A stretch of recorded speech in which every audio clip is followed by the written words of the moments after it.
telling me they're still talking about this. They still on colorism, like it's still a style, it's still a trend. Take a look. Wake up when you get hit with reality.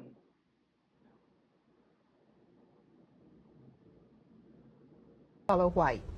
White is the genetic inability to produce color. It is a genetic deficiency state. It is a form of albinism. It has never been discussed in this way, but genetically, biologically, this is what it is. White people they don't have the capacity to produce color. They wish they could. This is why they spend a lot of time suntanning, makeup, all of that is trying to give color to colorless skins. Okay. Now, because they have this deep psychological need, they are the only people in the world, they are the minority in the world who cannot produce color. And so they can't produce it, they can't make it on their own. They try to suntan, and then at the sexual level, they have attractions to people who can give them the illusion that they have participated in the production of color. So the white man has gone all over the entire world, having sexual relations with every group of non-white women that he meets. The white woman, when she has been allowed to, sexually aggressive towards men of color. She is allowed to. So then she gives vent verbally to that fantasy. To me, we are the most beautiful creatures in the whole world, black people. I mean that in every sense, outside and inside. And to me, we have a culture that is surpassed by no other civilization. The black woman is hands down the most beautiful thing that God created. The glow in her skin, the look in her eye, the melanin in her skin, baby, yes. That's that black girl Nevic. Often looked upon and frowned, but always copied, always imitated. The black woman, hands down, the most. Black women are the most beautiful women on the planet. Okay? Clock that one. But I don't want people to be intimidated for no apparent reason. Just because they have something that you don't have does not make you less than. I don't understand why you feel the way you feel, the way you do. I don't get it. You feel how you feel is because of you. It's not because of that person. So if you want to take anything out on anyone, I would think that you would just look at yourself in the mirror. So the anger is not towards me. It's towards yourself.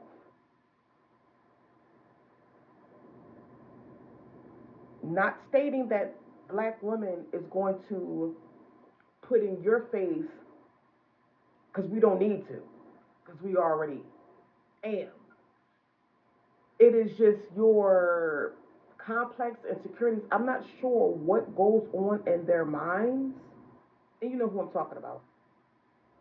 I'm not sure what goes on in your mind. I'm just assuming. I don't like to go off assumptions, but I'm just assuming that you guys are feeling some type of way. I guess because you feel like that person thinks that they are this or that. If that's all in your own head. We're not thinking that we're better than you. We're not thinking that we are superior. We're not thinking that.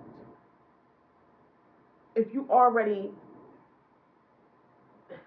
the prime being, you don't need to do that. That feeling doesn't even touch us. So I don't get it.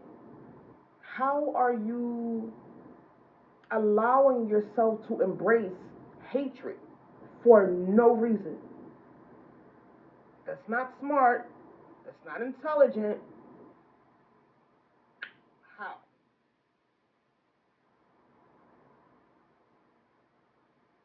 But you preach to everybody to love everybody and everybody is one. Weird. when it comes to you. Weird. Let's get back into it. Beautiful thing God created.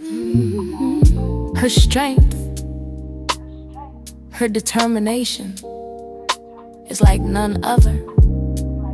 The black woman, it's the beauty in her glow, the glide in her hip. Black girl, magic girl, yes we glow. The black woman, hands down, the most beautiful thing God ever created. Yes, we glow. I really hope that TikTok understands that I'm only here for the black creators. I'm only here for Black Talk, Black TikTok, Black community TikTok, rich black girl TikTok, black girl TikTok, average black girl TikTok, TikTok, black TikTok. That's all that I'm here for. I'm here to support black creators. I'm here to watch black videos about black history, black people teaching other black people things. This app is really good for that. Like, I even look up my outfits. I search on TikTok, outfits, black women.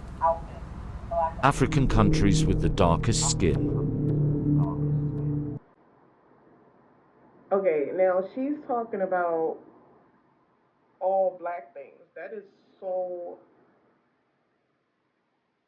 powerful, which is good because I do too.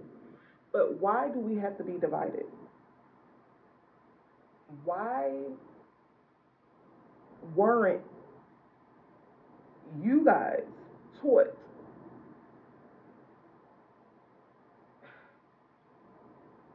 to unite, stick together, love each other, fight together? That what makes a strong world against the enemy. If you're smart, you know what I'm talking about.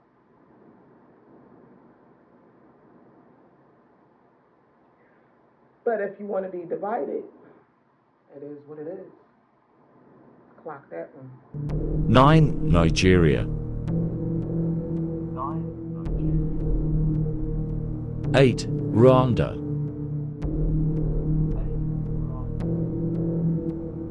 7. Kenya. 6. Zimbabwe. 5. Uganda. 4. Malawi.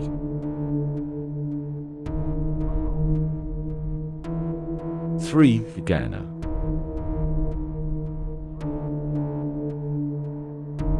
2. Senegal.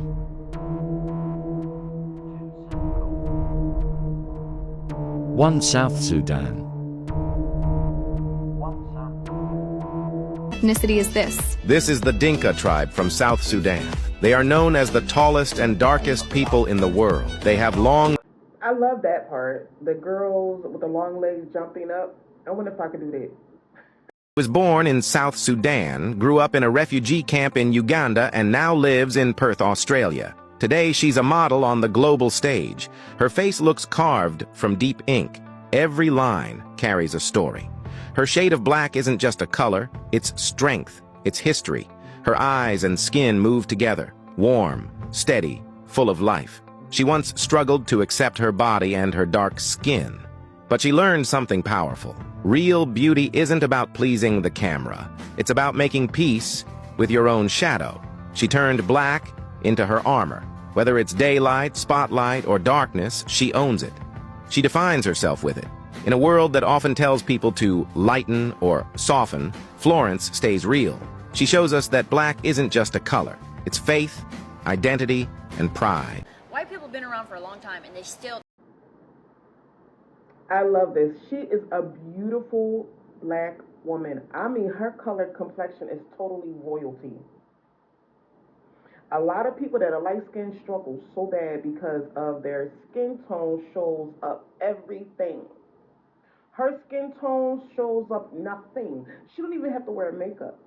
Natural makeup, the whole body, and protected. I'm not that dark, so I'm gonna have like so I gotta make makeup, whatever. But on their skin, clock that one, bobo. That is rich.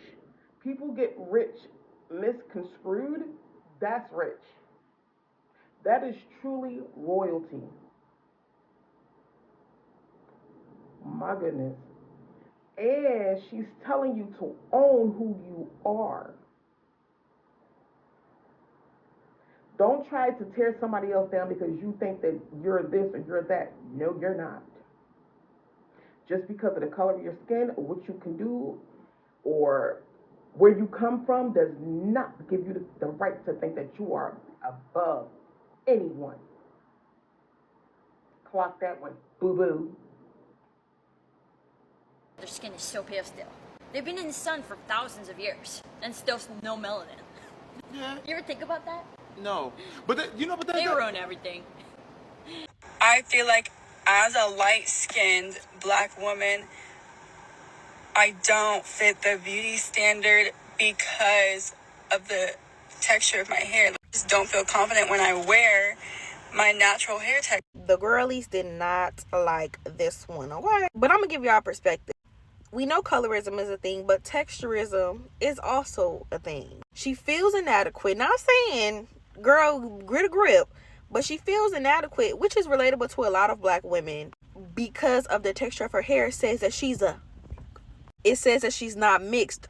Whole while her face is screaming, what? Exotic, biracial.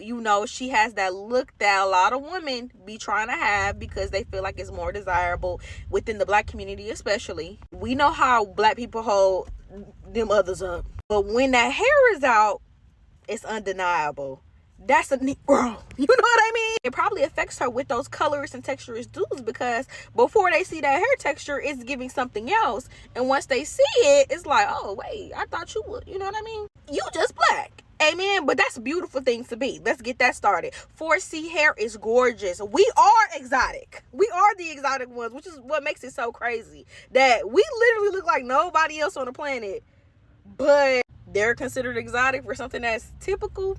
What? It's like when you see those dark-skinned women with loose hair texture, but they're considered, oh, you're pretty for a dark-skinned girl.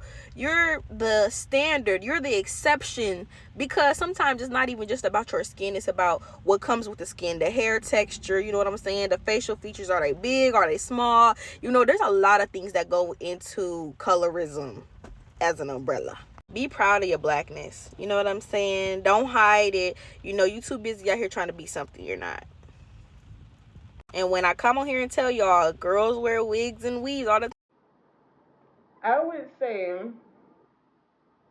about the light-skinned girl stating that people will look at her as an exotic person or no, I don't think.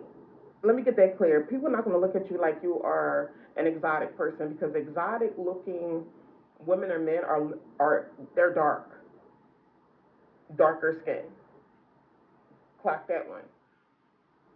So for her, they're going to just look at you as you as a light skinned girl, or you may be Puerto Rican or something like that, or you could be mixed with black and white, but you're just light skinned. Nothing to it. Nothing personal, just saying. And if they look at your hair and say, oh, you're just a black person, so what? Get over yourself, child. Like, nobody cares. And nobody should care. You're a human being. Because they're uncomfortable in their skin is, no, that's not true. We just want to do what we want with our hair. Yeah, okay. Nothing wrong with trying new stuff, but the people who can't even go out without the wigs and the weaves and all that stuff. I gotta clarify that because I wear wigs. For me, I wear a wig. I don't say, oh, I want to be a certain type of race or a certain type of person just because I don't want to like my hair or however or whoever. I don't know. It's confusing. But for me, when I go into the hair store and I want to get me a wig, it is for me to not have to deal with my hair. I love my hair, but I am very, very tender-headed. Even if I had straight hair, I'm very tender-headed. It's on my head. So my wig is not coming from my scalp, so I can comb my wig. But from my real hair, even though I have soft braided hair, I'm still tender-headed. So I'm gonna put me on a wig. And then going to the hairdressers, no. They do too much. I'd rather do my own hair. Clock that one. I hear you. I see you. This is exactly why some people do not deserve nice things. Papa Esidu, I don't know if I'm pronouncing that right, but this man got cast for the role of Snape in the new Harry Potter series. And instead of people saying they don't like the role and just moving on, people resorted to threatening this man's life and being racist towards him.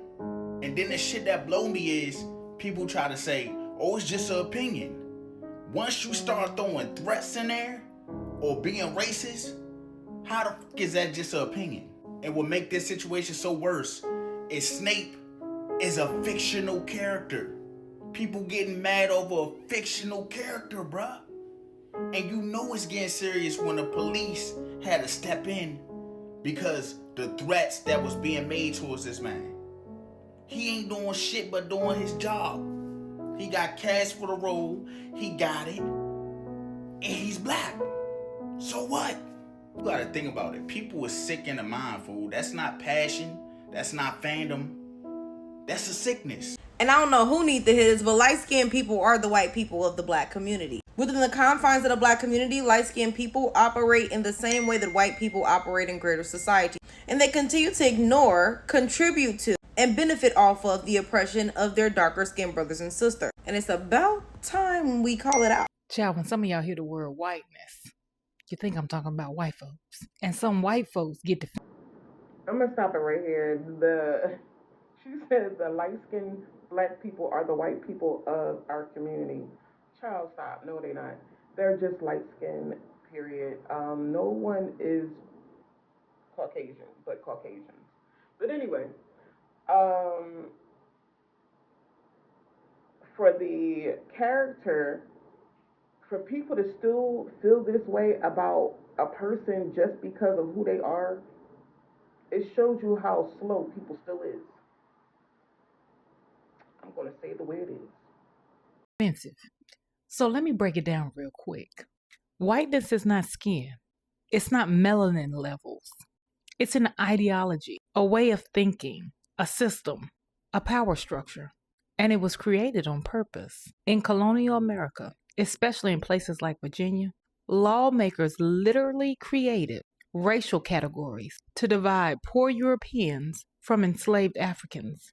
Now, after Bacon's Rebellion in 1676, there was a time when poor white folks and black folks got together. They united against the wealthy elite. And baby, when the wealthy elite saw this, they was like, we got to do something about that. So what did they do? They hardened the racial lines.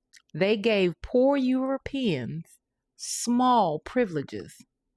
And I do mean small. And invented a thing called white as a political identity.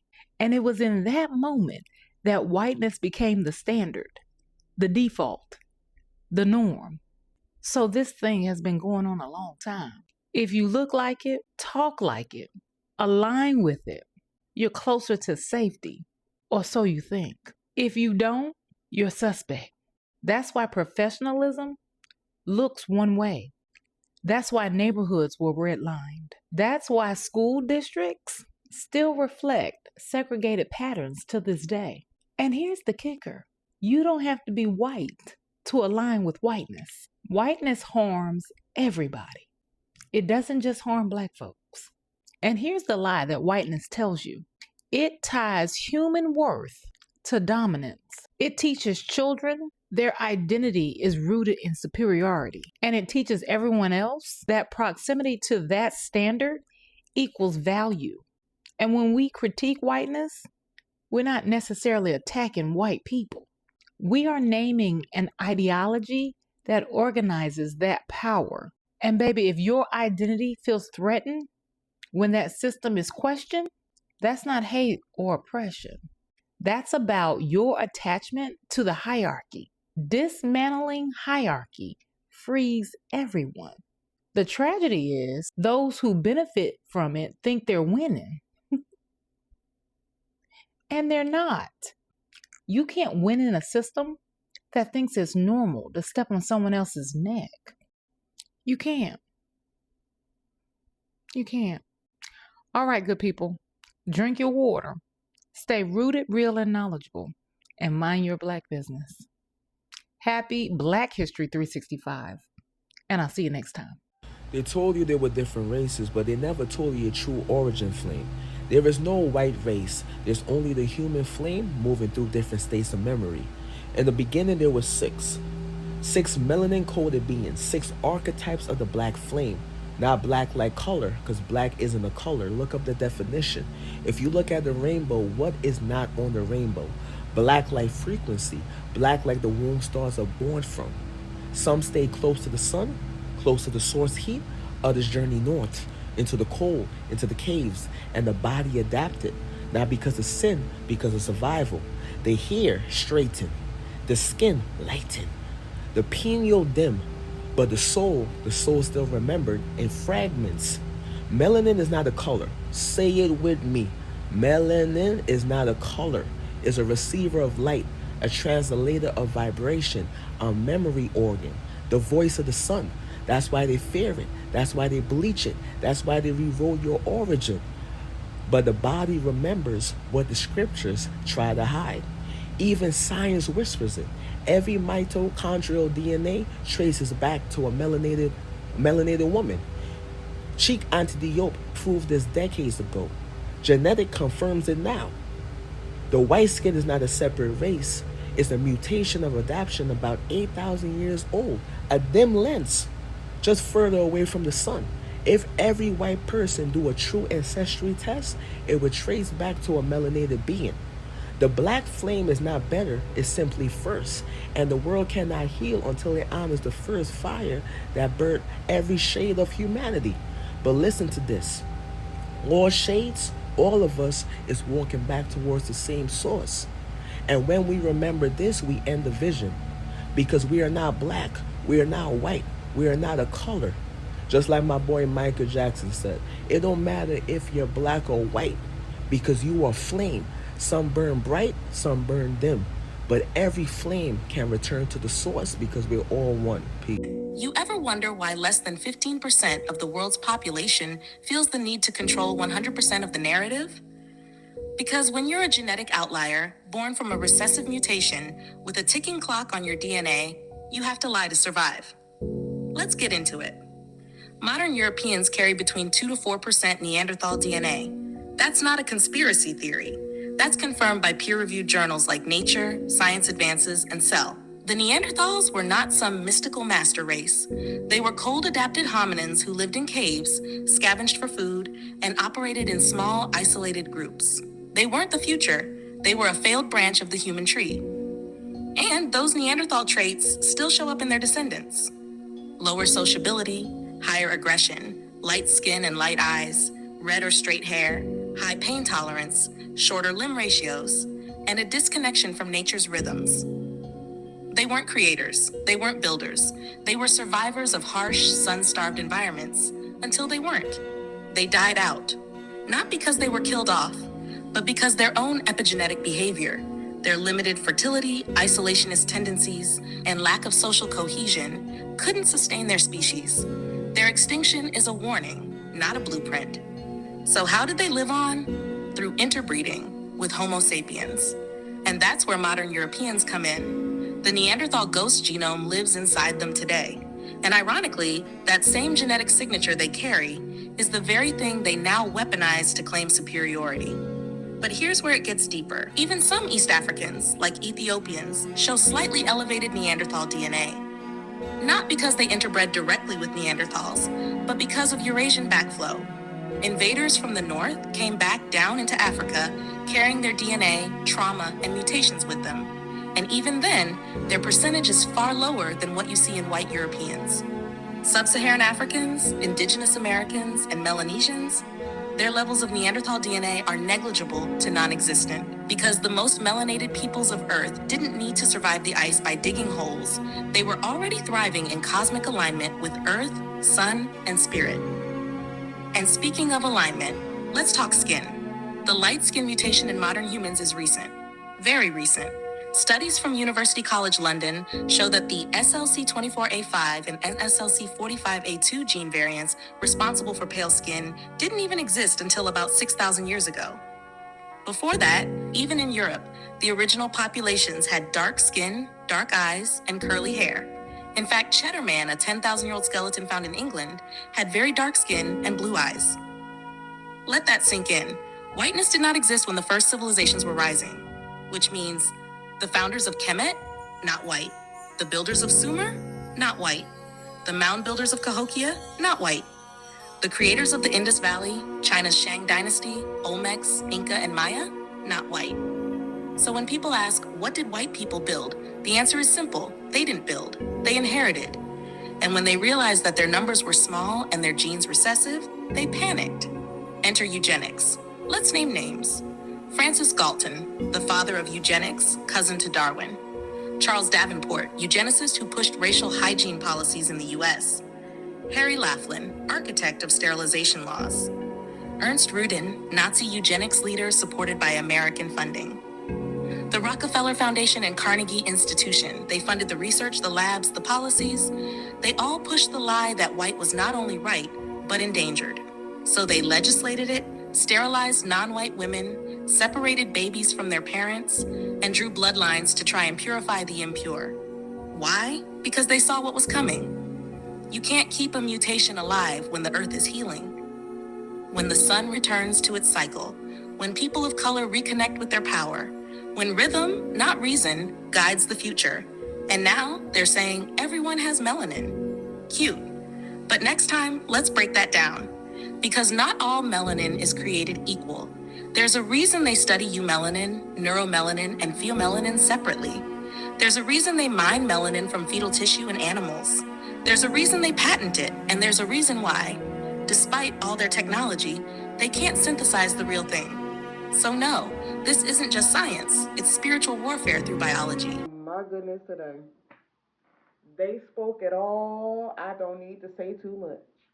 But for those who understand with purpose and not anger, and make sure you do your education or make sure you do your research or, well, not education, but make sure you do your research before you start feeling some type of way and acting some type of way towards someone. You heard them. They said it. I'm out.